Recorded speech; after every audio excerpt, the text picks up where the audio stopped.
My star was on the rise. I was the CEO of a Ford's 500 company that was making all the headlines. I was going to be on the cover of Ford's magazine. The designer had already sent me the suit I'd be wearing for the day of the shoot. My publicist had already ironed out the details. Hi, I'm Ethan, and this is the story of how I lost it all. Derek was my childhood friend. He was more like my brother, honestly. Our families were neighbors, and I'm more than sure that my own family likes him more than me. Derek was always the nicest kid, model student, teacher's pet, and always knew just what to say around everybody. Mom would always compare us, and she's uttered on more than a few occasions how much she wished Derek was her son instead of me. And still, Derek envied me. That was mostly because I was born with a silver spoon in my mouth, and he was not. I was lucky. I grew up rich and everything was handed to me, while Derek had to work twice, thrice as hard to even get any recognition or reward.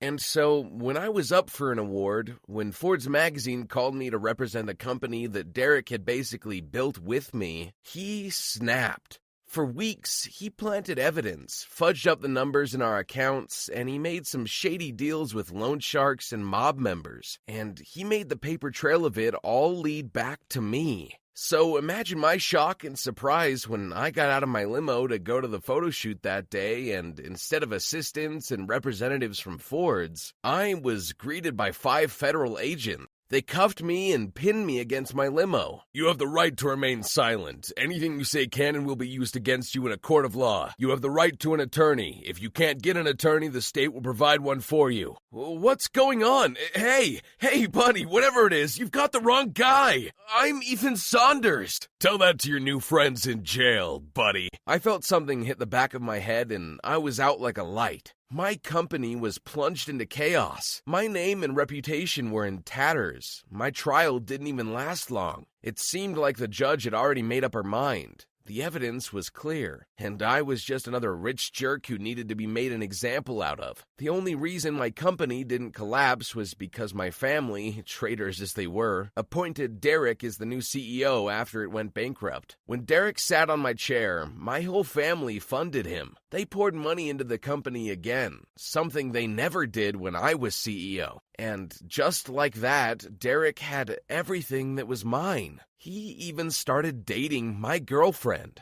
It broke my heart to see how every single person I loved betrayed me. Maybe I deserved it. For years, all that mattered to me was work, money, status, and maybe my ruthless side took over. But I did it all for them. I tried to get in touch with Anna, but the one time she visited me in prison, it was to say goodbye for good. I mean, it's no surprise. I was only really with you for your money and power, and now that you have neither, I gotta look out for myself. I mean, you look poor, you are poor. It's just not my scene. Anna was a celebrity. She was the daughter of one of the biggest hotelers in the land, and yet she was still a gold digger. The thing was, Anna's opinion carried a lot of weight, and it was another blow to me when 5 years later, I found out that she had come out in support of Derek's political ambitions. A celebrity like her with millions of followers meant Derek was sure to win. I lost all hope of ever competing and taking back everything from Derek then. It was the height of campaign season when I was finally released early for good behavior. The day after, the investigative committee found evidence that I was not at all guilty of all charges. Too late, though. I'd already served the time and the damage had been done to my reputation. No company, no business, no employer wanted to touch me with a 10-foot pole. I had only one place to go: Derek. I groveled, I begged him, and he agreed to hire me as his personal janitor. I had to swallow my pride. It was my only choice, my one shot to getting back on my feet again. Even if it meant that Derek had the pleasure of seeing me be his servant, I took the job. He tormented me daily, made me dance for him in front of my former employees, poured dirty mop water over me, made me dress up as a horse and rode me all around the office. And worst of all was when he used me in his campaign ad. This is Ethan. He used to be my best friend. But Ethan did a bad thing, and for that, I sent him away to prison. If you need any more proof that I am the best choice for mayor, look no further than Ethan, because I'm always on the law's side, no matter who you are. He obliterated my character, my reputation, and I had none of it left to begin with. He paraded me around like a little trophy, the rising star of Wall Street who he took down personally. But one day, while I was staying late in the office, I heard a girl crying. Derek was kissing her, and the girl was sobbing and saying she wanted to go home. Hey, get off her! I don't know what got into me. Maybe I overreacted, but I grabbed Derek by his neck and threw him against his desk. The girl looked at me as if I'd just saved her life. She thanked me and quickly ran away. She was only 18, one of the interns Derek hired recently. Derek fired me right then and there, but days later, someone knocked on my door. It was that intern. She said she'd quit, but she was worried for the other girls. It turned out Derek had only been hiring girls, and he tried to kiss each one of them. None of them wanted to, but Derek had blackmailed them all to go on dates with him. If they didn't, he'd fire them. It wasn't like I had any way to help them. I was poor, I had no power, and we had no proof. But then I realized if I was ever going to take Derek down, this was the only way. I met with all the girls at my place. They told me everything Derek did, and I devised a sting operation. There was one friend that was willing to help me, and he helped me supply the girls with all the gear we needed. They all wore wires, cameras hidden in their glasses or their buttons. I had some of the IT girls bug every inch of that office, and then we began the operation. Each girl would go about their daily lives, and when Derek made a pass at them, they would just do as they used to do. They would reject him, and then we would catch Derek blackmailing them. Derek told at least 7 of them that he'd fire them. The others he bribed with money and gifts. It was all caught on video, and I knew I had everything I needed. The assistants scheduled a fake meeting for all their bosses to attend, half an hour before everyone went to work that day. When the heads of the departments and the board members filed into the conference room, the CEO's chair swiveled around, and I smiled at all of them. They were all shocked to see me back in my chair. A couple of them tried to have me removed, but the assistants had barricaded the room, and I pressed the play button. A compilation of Derek's evil deeds played on the projector, and one by one, the board members and the department heads understood what was happening.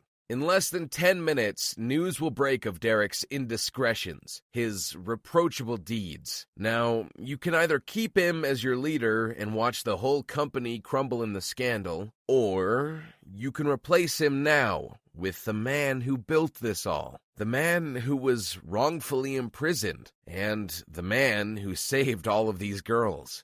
Every single person in that room signed my reinstatement. The girls all cheered and welcomed me back into the company. They showered me with kisses and hugs. Thank you for putting an end to the hell we were going through. Just as the celebrations were calming down, Derek came marching into the conference room furious. Security has informed me that you were having a meeting without...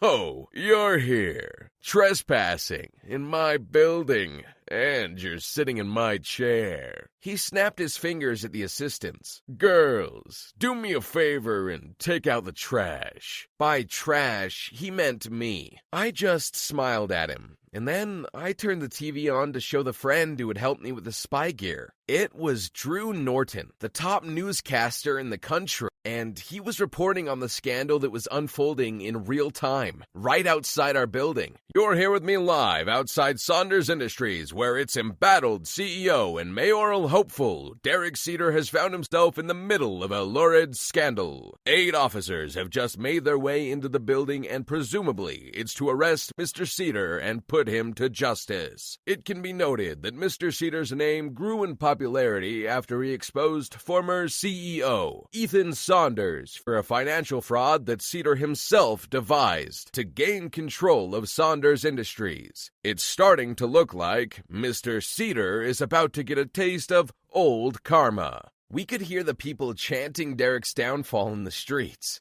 Hide me! Help me! Anyone! You can't let them take me! Ethan, please! You can't let this happen! Realizing her boyfriend's career was over, Anna turned to me, but I immediately pushed her away from me. The cops came and took Derek away. Say bye-bye to that candidacy, Derek. Have fun in jail. My family got implicated in the scandal when Derek sang like a canary to save his skin.